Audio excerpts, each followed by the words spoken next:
तुम्हाला माहिती आहे का, तुम्ही थेट शेअर मार्केटमध्ये जाऊन शेअर्स खरेदी करू शकत नाही.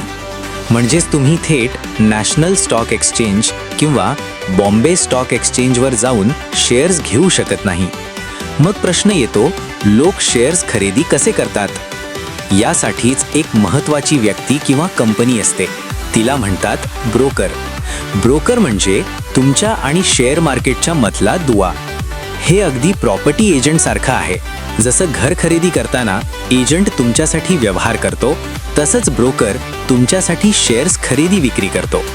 जेव्हा तुम्ही एखादा शेअर खरेदी करण्याचा ऑर्डर देता, ती ऑर्डर ब्रोकरच्या प्लॅटफॉर्मवरून स्टॉक एक्सचेंजकडे पाठवली जाते आणि शेअर खरेदी झाल्यावर तो तुमच्या डीमॅट अकाउंटमध्ये जमा होतो. आज भारतात अनेक ऑनलाईन ब्रोकर्स आहेत.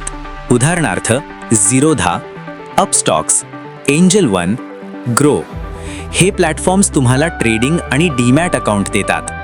ब्रोकर तुमच्यासाठी व्यवहार करतो म्हणून तो छोटासा शुल्क घेतो, त्याला म्हणतात ब्रोकरेज. आता तुम्हाला समजलं असेल ब्रोकर म्हणजे काय आणि तो का आवश्यक आहे. पुढच्या व्हिडिओमध्ये आपण समजून घेणार आहोत सेबी म्हणजे काय, कारण शेअर मार्केटमध्ये नियम कोण बनवतो हे जाणून घेणं खूप महत्त्वाचं आहे.